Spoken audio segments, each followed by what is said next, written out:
no sé si se recuerda, ¿en qué año se levantó el muro de Berlín? ¿Alguien sabe? El muro de Berlín en el año 1961.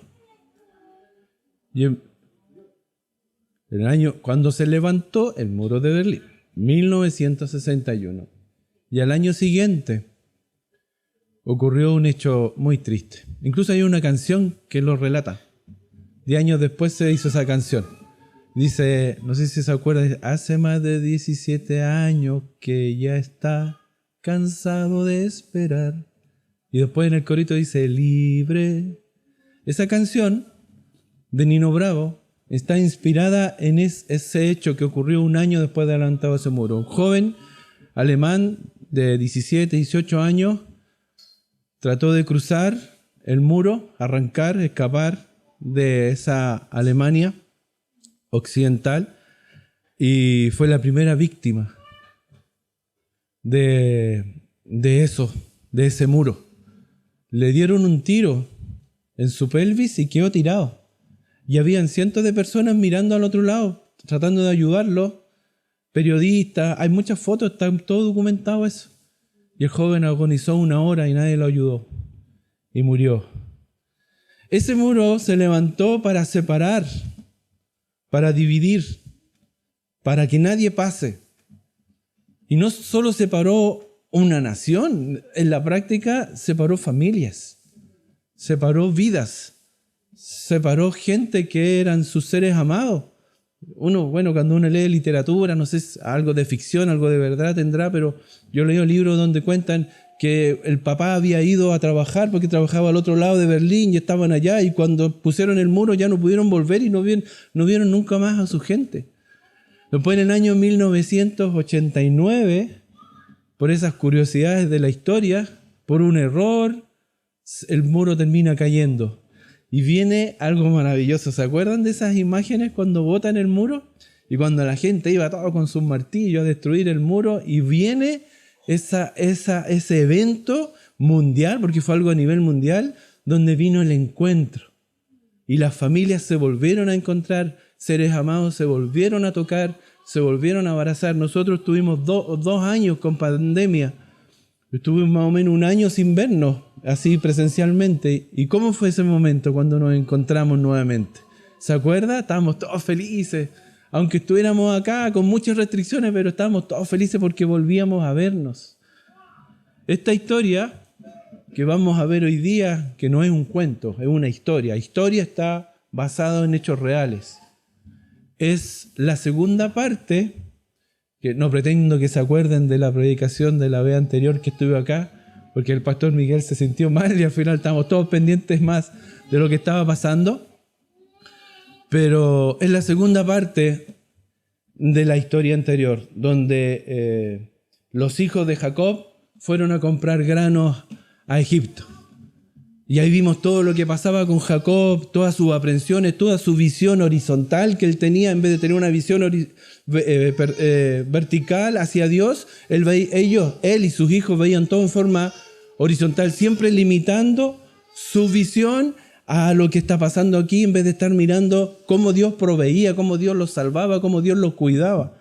Y ellos siempre, Jacob nos enseñaba todos los errores que él cometía.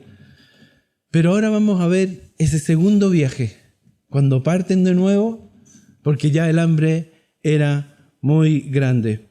Esto de la separación, a mí, recuerdo cuando era chiquitito el ángel, me acuerdo cuando estábamos en Lican Ray, y a propósito de separación, es triste porque a toda escala es dolorosa la separación, porque no estamos creados para separarnos. Dios nos creó para que viviéramos con Él por siempre, y por causa de la muerte nos tenemos que separar. Y estábamos en Lican Ray con el ángel, y era chico, él tenía como 5 o 6 años, y tenía un grupo de amigos ahí, se hicieron una casa, club, y se reunían. Me acuerdo que lo veía lleno de manchas moradas porque andaban comiendo maqui, la lengua toda morada, y todos los niñitos andaban igual y con ramas gigantes de maqui corriendo y comiendo. Y lo pasaban re bien. Y después terminó el campamento. Y se tenían que ir. Y se fueron yendo todos. Y nosotros nos quedamos hasta el final. Y el angelito quedó solo.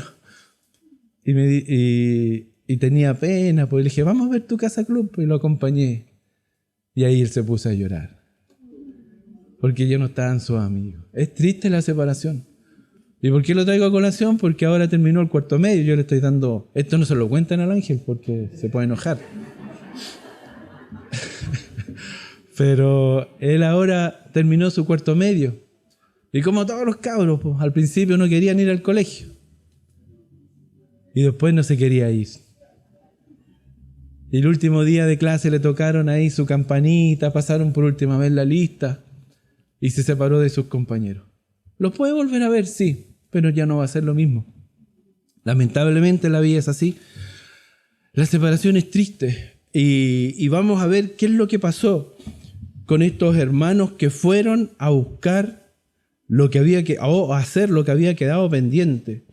En Génesis 43, 15 al 17, dice, entonces tomaron aquellos varones el presente y tomaron en su mano doble cantidad de dinero y a Benjamín, y se levantaron y descendieron a Egipto y se presentaron delante de José.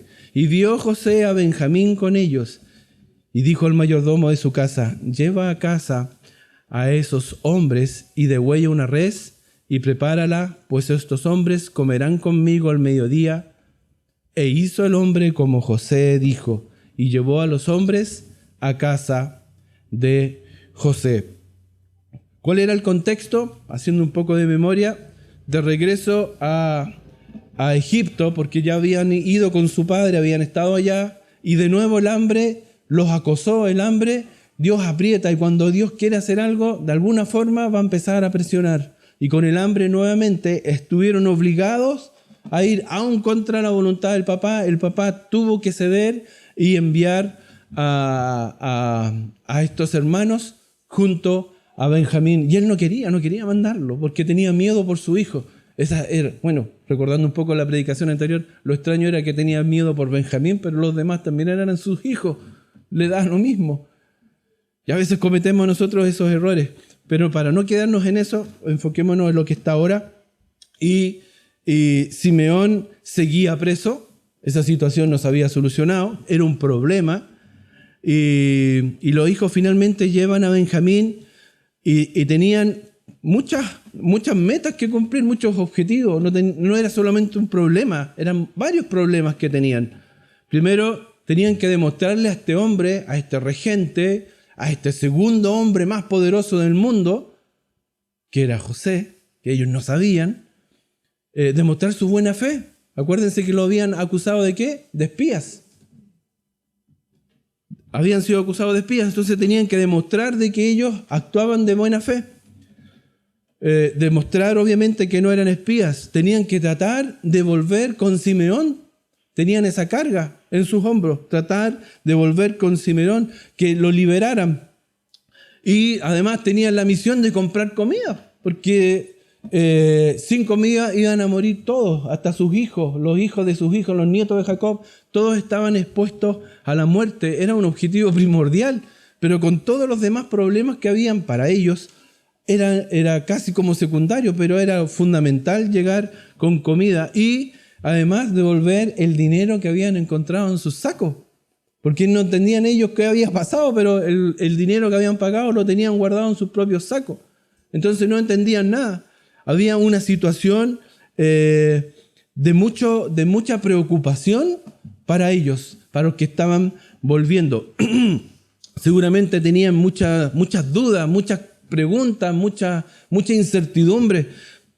¿Nos devolverán a Simeón? Es que el rey podía hacer lo que quisiera. Este hombre podía hacer lo que... Bueno, no era el rey. José podía hacer lo que quisiera. Podía decirle, no, ¿saben qué? No les voy a devolver a su hermano o ya está muerto, o lo voy a matar después, o lo voy a dejar de esclavo. Podía hacer lo que quisiera con Simeón y tenían esa duda. De cómo encontrarán estos hombres que les devolvamos el dinero. Capaz que a usted les ha pasado a veces que, chuta, ¿cómo lo hago? Porque si digo esto van a pensar que yo fui, y si no lo digo a lo mejor también me echan la culpa a mí. ¿Qué hago? Estoy como en la encrucijada. ¿Lo digo o no lo digo? Y esa vez es una tontera, porque el Señor nos dijo que la verdad os hará libre, y uno tiene que decir la verdad y hay que enfrentar las consecuencias de lo que sea. La verdad os hará libre. Obviamente Él está hablando también de su propio ser, que es Jesucristo. Él es la verdad, Él es quien nos va a hacer libre de la muerte, del pecado. Pero en nuestro diario vivir, la verdad te va a hacer libre, porque si tú andas con mentiras, vas a ser siempre esclavo de esa mentira.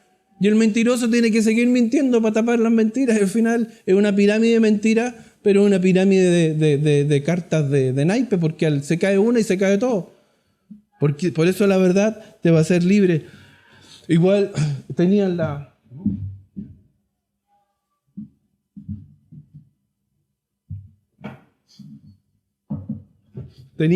el temor de si los podían meter presos a ellos también. Y si nos meten a todos presos, era una alternativa. Habían varias cosas que a ellos les podían dar temor e incertidumbre. ¿Regresaremos libres a nuestra tierra? Es más, ¿regresaremos a la tierra? Es tremendo. El sentimiento de culpa de lo que ellos habían hecho los atormentaba. José los observaba y seguramente él estaba esperando que aparecieran de regreso sus hermanos. Seguramente estaba esperando todos los días. José estaba ahí atento. ¿A usted le pasa eso, no? ¿Le ha pasado alguna vez? ¿Se acuerda?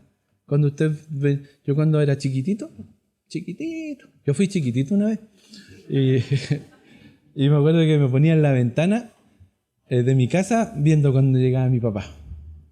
Y lo miraba para la esquina y después no llegaba, y después lo miraba de nuevo hasta que llegaba, y cuando lo veía llegar salía corriendo a saludarlo. A mí mi hijo lo hacían antes, pero ya no pasa nada. Pero así es la vida, pues después yo no lo hice más tampoco.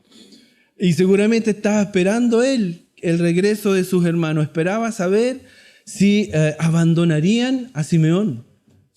Porque José tenía todo para pensar mal de sus hermanos. Y él a lo mejor decía, no, estos no están ni ahí con Simeón y lo van a dejar acá nomás. No les importa. Pero él estaba ahí estaba ahí atento y le había preparado un banquete. Él pensaba en agasajarlos, preparar un banquete. José le pide al mayordomo que prepare un banquete para unos desconocidos. ¿Usted se da cuenta de lo que debe haber sido para esos egipcios? Así como, ¿qué le pasa a este caballero?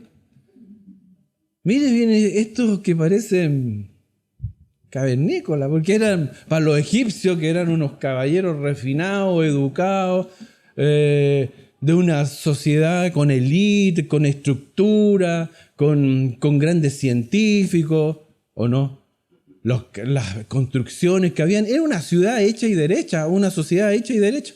Y estos eran unos nómadas que andaban pastoreando sus cosas, seguramente andaban todos sucios, y cuando los vieron llegar, ¿y por qué dice esto? ¿Por qué nos está diciendo esto? Y se presentaron delante de José, y dio José a Benjamín con ellos, y dijo el mayordomo de su casa, lleva a casa a esos hombres, y degüella una res, y prepárala, pues estos hombres comerán conmigo al mediodía. Para mí que los egipcios no entendieron nada. Decían, ¿qué le pasó? ¿Por qué tanta simpatía con estos pastores? Porque no tanto, creo. Pero con estos pastores, y para ellos era como algo abominable. El pastoreo era como algo abominable para los egipcios. Y él lo estaba invitando a su casa. Es una preparación de un banquete. Seguramente fue muy cuestionado. ¿Por qué el amo hace esto? Eso preguntaron los ángeles. Eso mismo a lo mejor preguntaron los ángeles cuando vieron que Jesucristo se hizo hombre. ¿Por qué se hace igual a ellos? ¿Por qué vive entre ellos? ¿Por qué va a vivir en la miseria como ellos? Y muere por ellos. Y se sorprenden finalmente con la gracia y el amor de Dios. Los egipcios que vivían con José también se sorprenderán después de la gracia y del amor de José, que es un tipo de Cristo. José es un tipo de Cristo, es una forma anticipada de mostrarnos cómo iba a ser Jesucristo. Y él dice eso. Y sus hermanos, ¿cómo venían en el camino? Chuta, ¿cómo lo vamos a hacer? ¿Y si nos meten presos? ¿Y si nos preguntan por la plata, qué vamos a decir? ¿Habláis tú? No hablo yo. No, mejor que hable el otro. Así, todo asustado. ¿Y José qué estaba pensando? Ellos pensaban para mal y José estaba pensando para bien. ¿Qué diferencia hay entre el siervo de Dios y el hombre común y natural como somos nosotros los pecadores? Cuando está pensando como Dios piensa. Y aquí viene en el 43, del 18 al 22, Génesis 43, 18 al 22, viene otra situación que nos puede enseñar. Entonces aquellos hombres tuvieron temor cuando fueron llevados a casa de José y decían: por el dinero que fue devuelto en nuestros costales la primera vez, nos han traído aquí para tendernos lazo y atacarnos y tomarnos por siervo a nosotros y a nuestros asnos.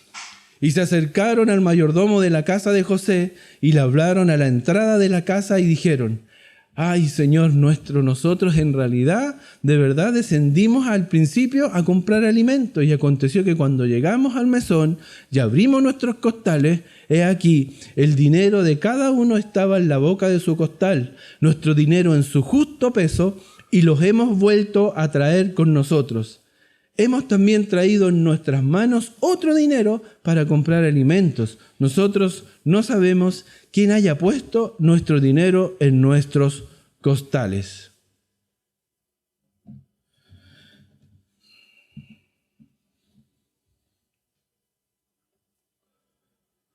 Ellos se dan cuenta la reacción de estas personas.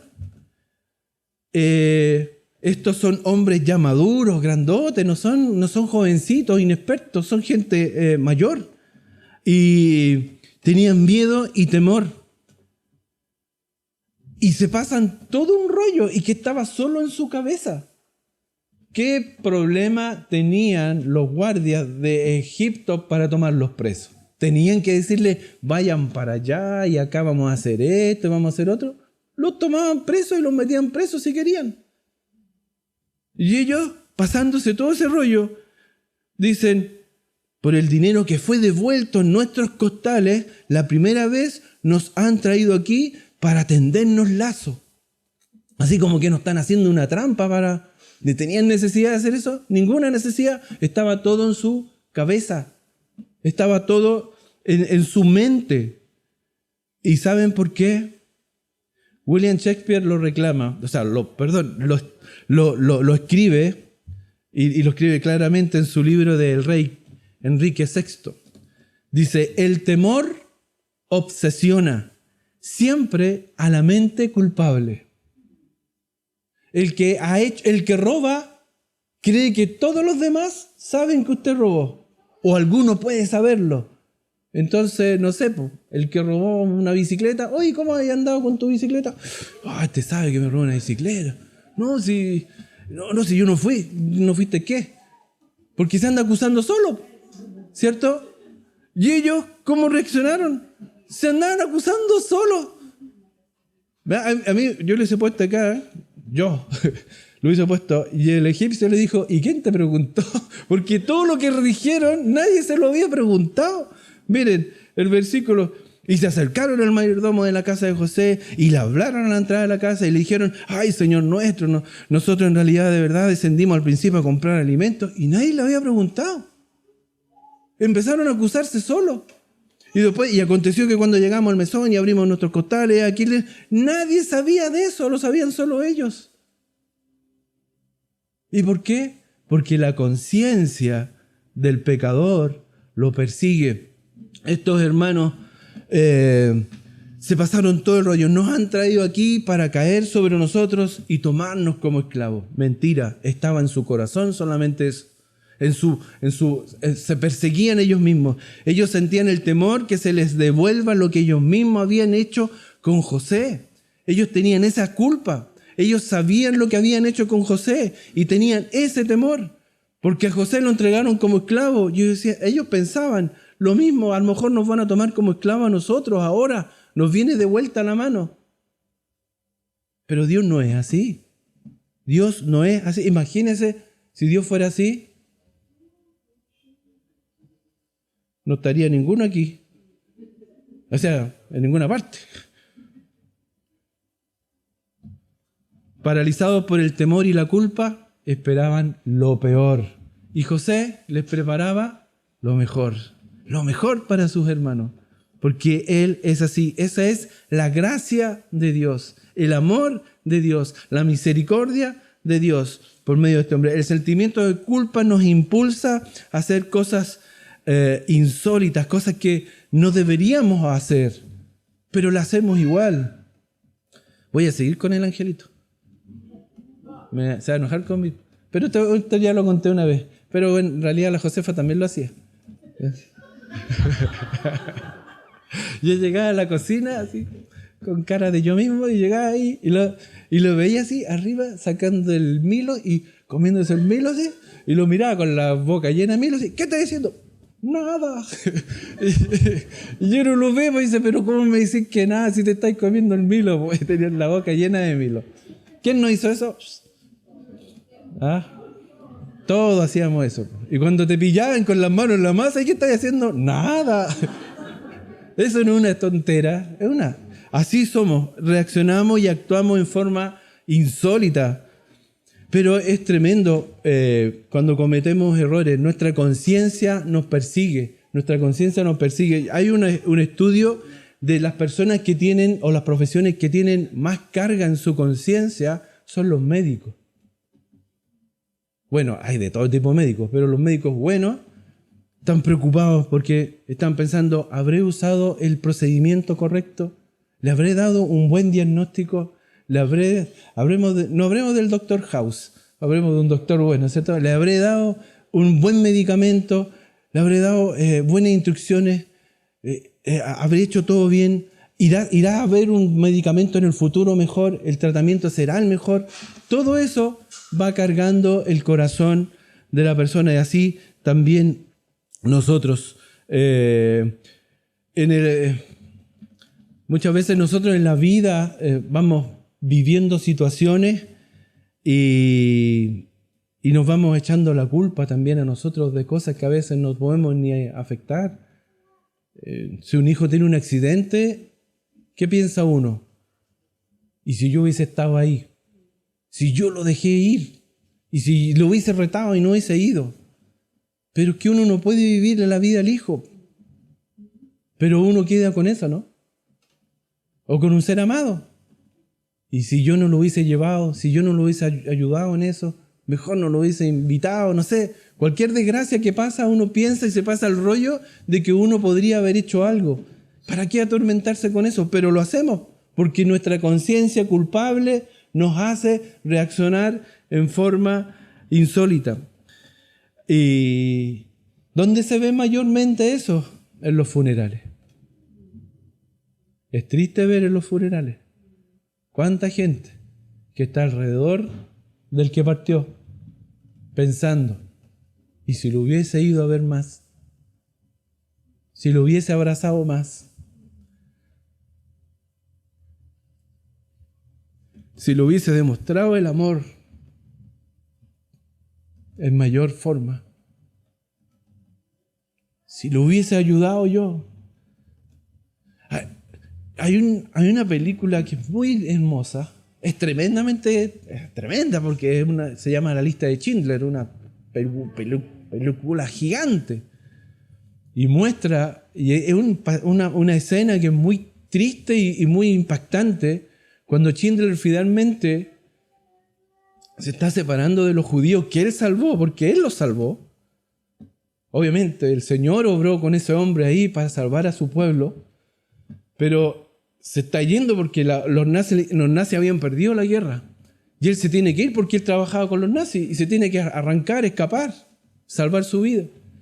Y les dice a todos sus trabajadores de la fábrica, ahora son libres, váyanse. Y le hacen un regalo y él les muestra, les dice, y todos agradecidos a los judíos con él porque le había dado la vida. Y él dice, y se pone a llorar y le dice, pero no hice lo suficiente porque con este anillo hubiese salvado a 2 personas más. Con esto que tengo hubiese salvado a 3 personas más, y lloraba por eso. Ese es el cargo de conciencia. Y él hizo lo bueno, Pero el cargo conciencia nos persigue y nos hace actuar de mala forma en vez de descansar y agarrarnos de Dios y tomarnos de Él. Y que Él obre en nuestra vida, que Él sea el que pone el bálsamo que toca nuestro corazón. El sentimiento de culpa nos destruye, nos limita, nos paraliza, nos daña. Así pasa con los hermanos de José, que frente a un servidor anónimo, a un siervo anónimo, que no tenía ni una autoridad sobre él, le hacen toda la confesión.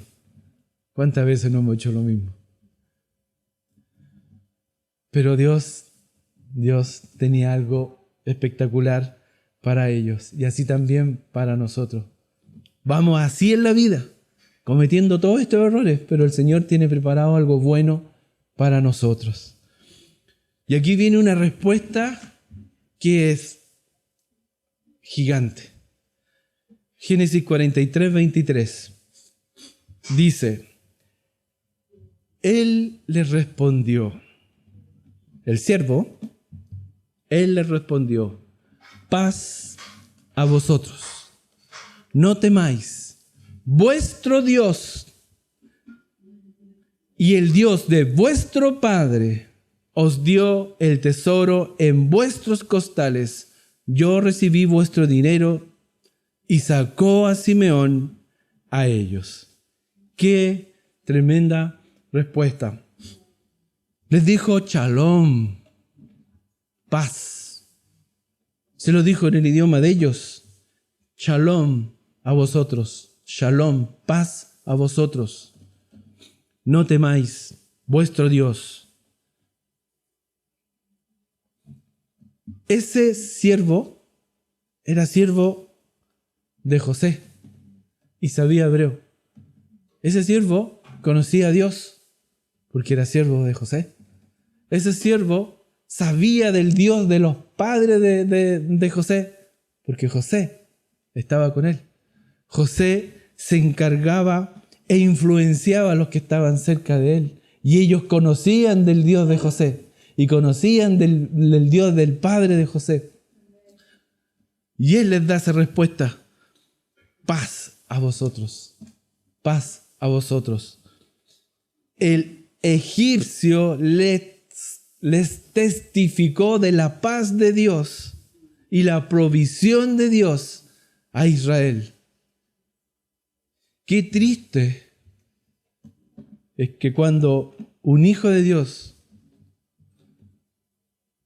no testifica de la fe de Dios. Y es más triste todavía cuando viene otra persona del mundo y te testifica a lo mejor de la paz de Dios. A lo mejor no te testifica, pero te dice, bueno, ¿y tú no crees en Dios? ¿Y dónde está tu Dios? ¿Y dónde está uno? Calladito. Como los hermanos de José. En vez de ellos estar agarrados de Dios, estaban asustados y llenos de temor. Pero viene este siervo desde afuera y le muestra que hay un Dios grande. Ese es el Dios de José, el Dios de los padres de ellos mismos. Ese Dios grande, Jehová de los ejércitos. Él está con ellos y ellos no se percatan de eso, no viven esa realidad, no viven esa relación con Dios. Pero este hombre sí. Y le responde, qué hermosa respuesta, paz a vosotros. Y, me moví, perdón.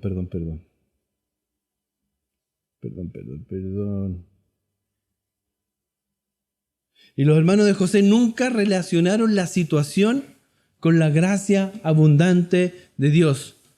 ¿Por qué? Porque el sentimiento de culpa que tenían los perseguía, los nublaba. ¿No vieron que tenían grano en abundancia cuando había escasez? ¿No vieron que tenían dinero en abundancia cuando había escasez de recursos? Y su hermano Simeón había sido puesto en libertad con ellos.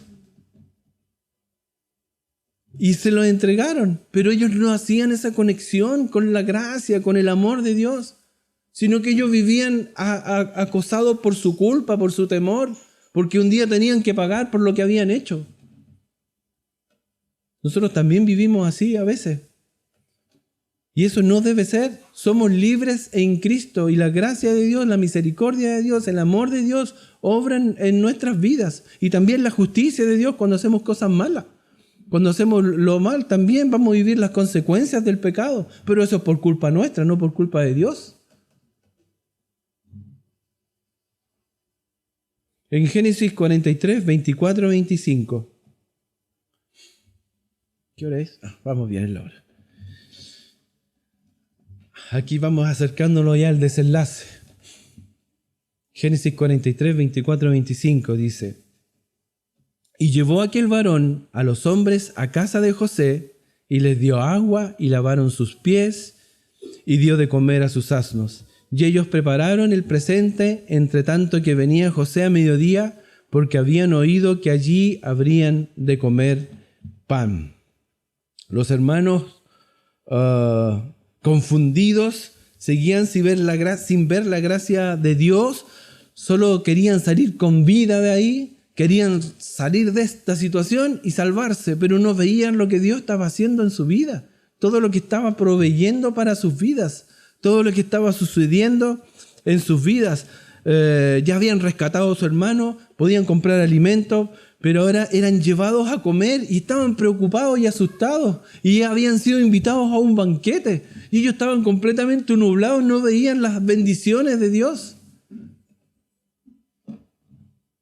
Y no era un banquete con cualquiera, estaban invitados a la casa, si se puede decir, de la aristocracia, era el segundo más grande. Y ellos estaban todos asustados, no disfrutaban nada. Porque el temor no nos deja disfrutar. Por eso cuando vivimos en temor, vivimos en pecado, vivimos preocupados de que alguien nos vaya a pillar en lo que hacemos, porque hay gente que tiene pecados ocultos, viven con temor, viven asustados de que los vayan a pillar y se pierde el gozo. El pecado hace perder el gozo.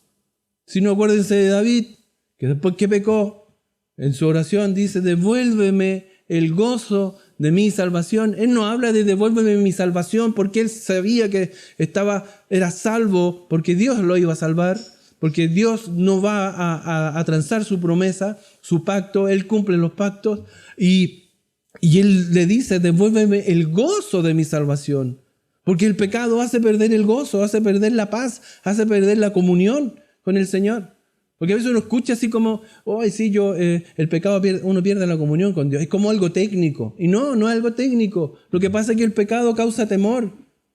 Causa temor de ser descubierto. Y eso te hace perder el gozo, la libertad. No tiene no disfruta en forma plena. Y el Señor sabe que tú estás en pecado. Por eso también se pierde la comunión con el Señor. Y en Génesis 43, 26, 29 dice: y vino José a casa, y ellos le trajeron el presente que tenían en su mano dentro de la casa, y se inclinaron ante él hasta la tierra. Entonces le preguntó José cómo estaban, y dijo: vuestro padre, el anciano que dijisteis, ¿lo pasa bien? ¿Vive todavía? La pregunta. Qué tierno José. Está pensando en su papá. ¿Lo pasa bien? ¿Vive todavía? Y después dice: y ellos respondieron: bien, bien, bien, bien. Bien a tu siervo nuestro padre. Bien va a tu siervo nuestro padre. Aún vive. Y se inclinaron e hicieron reverencia. Cuando leo este texto me acuerdo cuando él les decía cuando era más jovencito, que él había soñado y que dice: no, pero ¿cómo nosotros nos vamos a inclinar? Y aquí viene, y ellos se inclinaron haciéndole reverencia. Y alzando José sus ojos, vio a Benjamín su hermano, hijo de su madre, y dijo: ¿es este vuestro hermano menor, de quien me hablasteis? Y dijo: Dios tenga misericordia de ti, hijo mío. Es muy tierno y cariñoso José. Aquí se genera ese momento especial que ni siquiera con 1000 palabras se pueden describir. Porque el encuentro, cuando hay seres queridos separados y viene ese encuentro, las imágenes son mucho más elocuentes que las palabras, porque las palabras se quedan cortas. Pero aquí nos demuestra el Señor lo que pasó entre ellos con lo que está escrito. Y José ve y reconoce a su hermano Benjamín, que era el único hermano 100%, porque los otros realmente eran hermanastros, no eran hijos de la misma mamá. Y Benjamín era su único hermano. Y seguramente cuando se separaron era chiquitito y no lo vio nunca más. Y aquí lo encuentra y sus ojos se desbordan y se llenan de lágrimas hasta quebrarse, como dice el texto siguiente en versículos 43-30. Entonces José se apresuró porque se conmovieron sus entrañas a causa de su hermano y buscó dónde llorar. Y entró en su cámara y lloró allí. Este hombre gigante, poderoso, bien puesto por el Señor, fiel al Señor, dice que se conmovió en sus extrañas a causa de su hermano. Y buscó dónde llorar. En la Biblia hay muchos hombres grandes de Dios que han llorado. Y se han conmovido, y sus sentimientos han aflorado, y el Señor los acepta, y el Señor los escucha. David dice, entonces el rey se turbó, y subió a la sala de la puerta, y lloró, y yendo decía así, hijo mío Absalón, hijo mío Absalón, ¿quién me diera que muriera yo en lugar de ti? Un padre llorando por su hijo. Cuánta pena, cuánta carga tenía ese hombre. Y David lloró y se lo lleva el Señor. Cuánta preocupación tenía por su hijo, cuánta negligencia también de parte de él. Y llega hasta este momento por la pérdida de su hijo Absalón. David llora.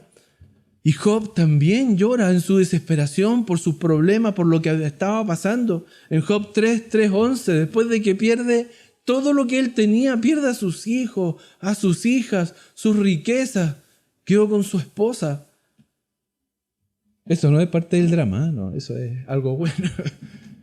Dice, perezca el día en que yo nací y la noche en que se dijo, varón es concebido. ¿Por qué no morí yo en la matriz o expiré al salir del vientre? Eso es lo que dijo Job. Expresó todos sus sentimientos al Señor. Los dejó ahí expuestos al Señor. ¿Qué hizo el Señor con él? ¿Se lo reprochó? No. Tenemos otro ejemplo. Elías, después de haber hecho esa tremenda obra en el Señor, de haber enfrentado a los sacerdotes de Baal, de haberlos enfrentado y haber tenido esa lucha de dioses. Veamos cuál es el Dios más grande. ¿Cierto? Y dijo, ya, veamos. ¿Y quién fue el más grande? Triunfó nuestro Dios. Triunfó el Dios de Elías. Y tuvo un tremendo éxito ahí Elías. Un respaldo de Dios gigantesco. Pero después pasa esto. En Primera de Reyes 19:4 dice, él se fue por el desierto un día de camino y vino, se sentó debajo de un enebro y deseando morir se dijo, basta ya, oh Jehová, quítame la vida, pues no soy yo mejor que mis padres. ¿Por qué llegó a esa instancia? Porque después que mató a los sacerdotes de Baal, se levantó una señora que lo quería matar y lo amenazó y lo persiguió y él va todo destruido ahí, Señor, déjame morir, porque así nos pasa a nosotros, porque somos endebles, porque nuestro corazón se quiebra, porque nuestra voluntad se quiebra, porque somos humanos y Dios nos entiende. Y otro grande también, Moisés, en Números 11, del 11 al 15. Y dijo Moisés a Jehová, ¿por qué has hecho mal a tu siervo? ¿Y por qué no he hallado gracia en tus ojos? ¿Qué has puesto la carga de todo este pueblo sobre mí? ¿Concebí yo a este pueblo? ¿Lo engendré yo para que me digas, llévalo en tu seno como lleva la que cría, el que mama, a la tierra de la cual juraste a sus padres? ¿De dónde conseguiré yo carne para dar a todo este pueblo? Porque lloran a mí diciendo, danos carne que comamos. No puedo yo solo soportar a todo este pueblo que me es pesado en demasía, y así lo haces tú conmigo. Yo te ruego que me des muerte si he hallado gracia en tus ojos y que yo no vea mi mal. Dios nunca nos va a culpar por llorar, por llevar sus sentimientos, nuestros sentimientos ante Él. Aquí Moisés está diciendo está injusto, pero él tenía una carga tremenda. Tenía todo ese pueblo detrás de él. Y le pedían comida y le pedían carne y estaban pensando en los lujos que habían dejado en Egipto, las cosas buenas que tenía en Egipto, y sin poner en la balanza que la libertad que tenían, que el Dios que tenían, que la misericordia que tenían, que el amor de Dios que estaba obrando en su vida en ese momento, de los milagros que estaban viendo, que habían visto, pero nada de eso importaba. Ellos solamente querían comida y reclamaban a Él, pero Dios no lo reprocha a ninguno de ellos, porque Dios está esperando que nosotros llevemos nuestros sentimientos a Dios, nuestras situaciones a Dios, nuestras cargas a Dios, nuestros problemas a Dios, hasta lo que nosotros pensamos cómo son las cosas. O sea, aquí algunos de ellos, pero ¿por qué esta carga? Yo no engendré este pueblo. No. O el mismo David llorando por su hijo, pero fue muchas cosas culpa de él. Pero Dios tampoco ni siquiera se lo saca en cara. Jamás Dios se va a parar en medio de la congregación a decirle, oye, tú me dijiste tal cosa o tal cosa. Nunca va a ser público lo que tú en la intimidad hablas con Dios.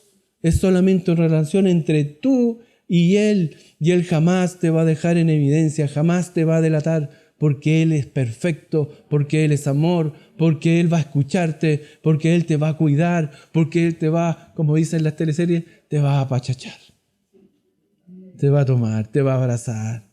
Como cuando éramos chiquititos. ¿Cómo está Hila con su bebé? Ahí nos tiene, así nos quiere tener, para cuidarnos, para protegernos.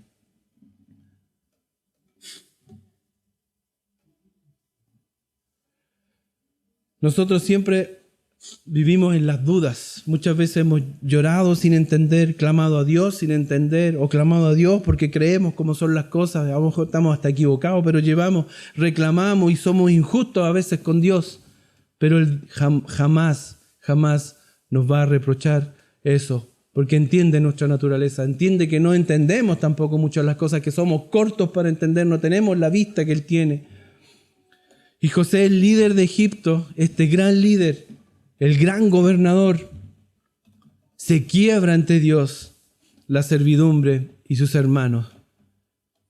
Y esta es la escena íntima que nos narra el autor. Seguramente ahí se le vinieron todos sus recuerdos.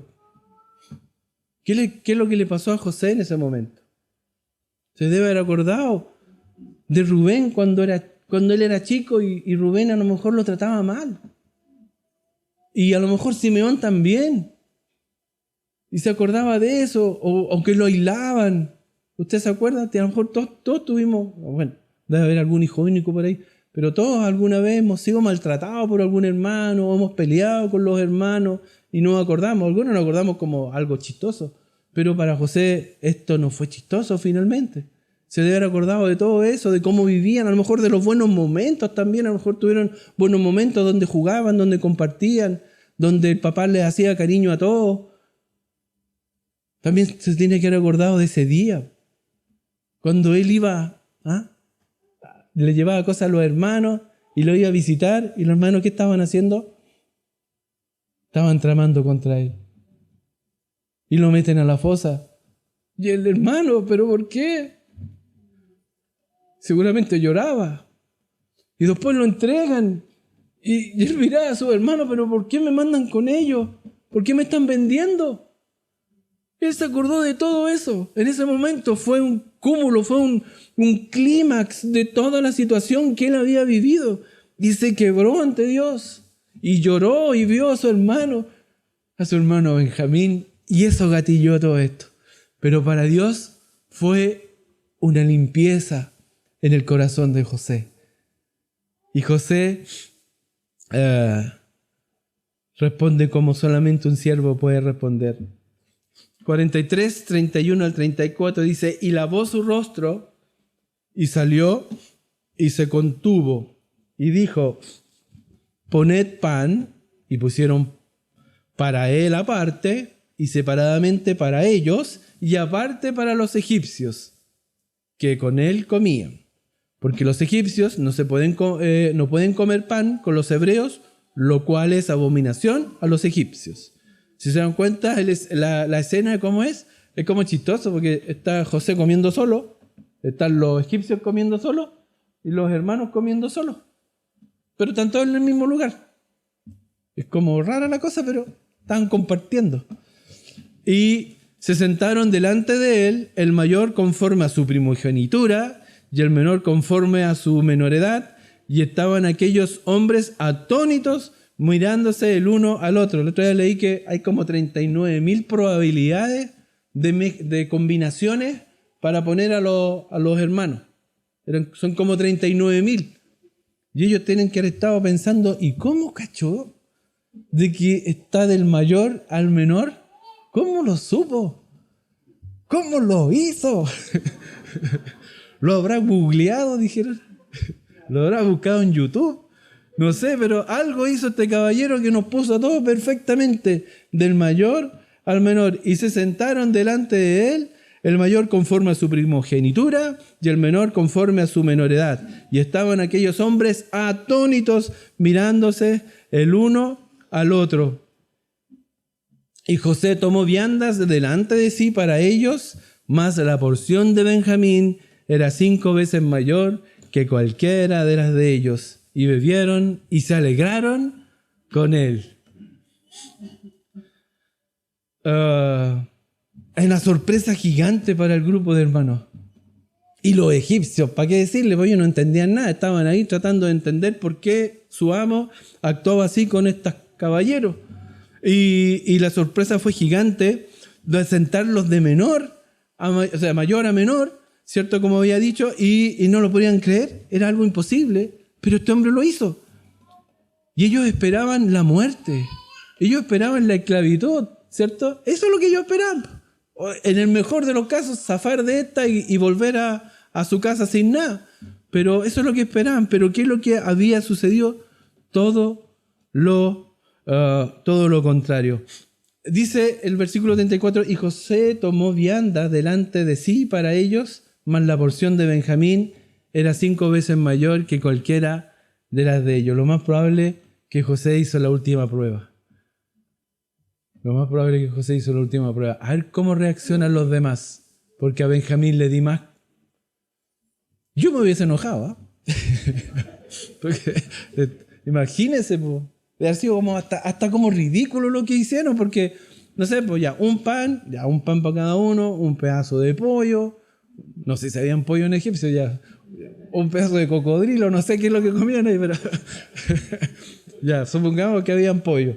Un vacuno, deben haber tenido vacuno, tenían vacunos, camellos, como tenían camellos, y ahí un pedazo de vacuno, pero a él de a 5, 5 panes, 5 pollos, 5 peces, 5 de todo. Y los hermanos deben haber quedado así como, ¿what? Y nadie reclamó. Nadie reclamó. ¿Qué es lo que esperaba José? ¿Cómo reaccionaban? Pero no, ninguno. Ahí estuvieron bien. Es que ya era mucho ¿no? Ya tenían mucha carga en su corazón, ya habían aprendido un poco la lección, ya habían sufrido harto, pero era necesario. El Señor muchas veces lleva a estas situaciones para que tu corazón cambie, de verdad. Porque una cosa es el remordimiento y otra cosa es el arrepentimiento. Uno por remordimiento, no, esto no lo hago nunca más, pero después cuando llega de nuevo la oportunidad, ya no importa, una vez más da lo mismo. No, porque el que se arrepiente no lo quiere volver a hacer más, porque sabe que las consecuencias son duras, porque hay consecuencias. Y es una maldad, es un problema que hoy día hay en esta sociedad. Y cuando hablo de esta sociedad, hablo de este país.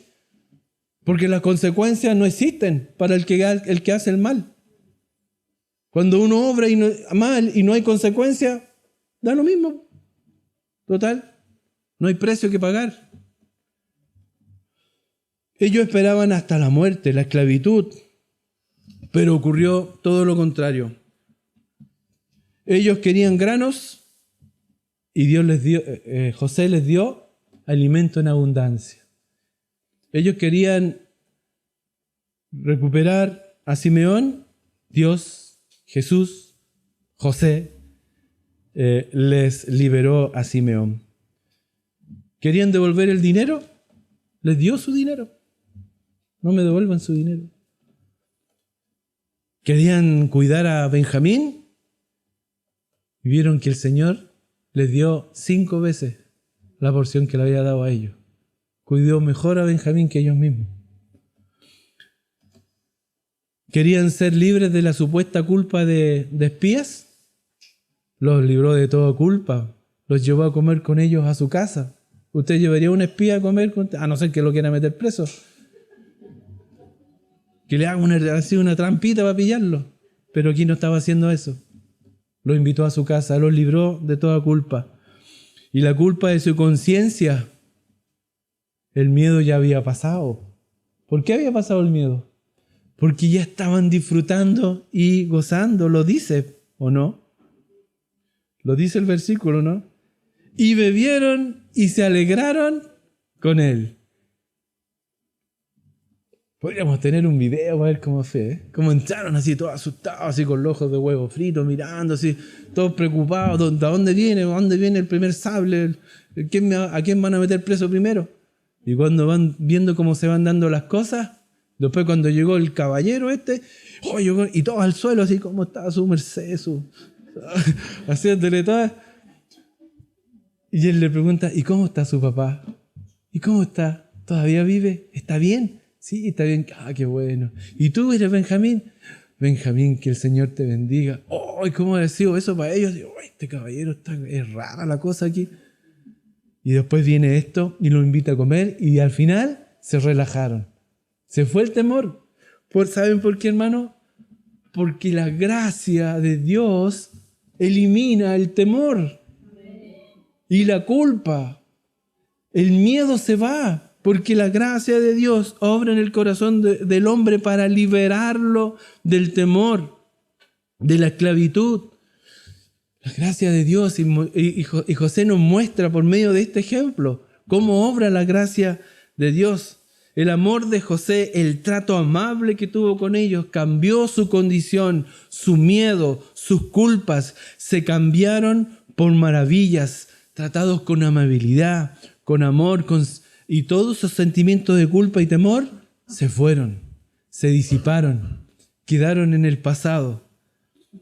El temor y culpa fueron desplazados por la gracia de Dios. José dispuso en su corazón perdonar el maltrato y asimismo mostrar mayor gracia frente al maltrato. Donde abundó el pecado, sobreabundó la gracia. Donde abundó el maltrato, sobreabundó la gracia. José dio un ejemplo. Pero eso lo hizo Dios. Nosotros lo podemos hacer. No, es que este me hizo esto otro. Hermano, José lo hizo.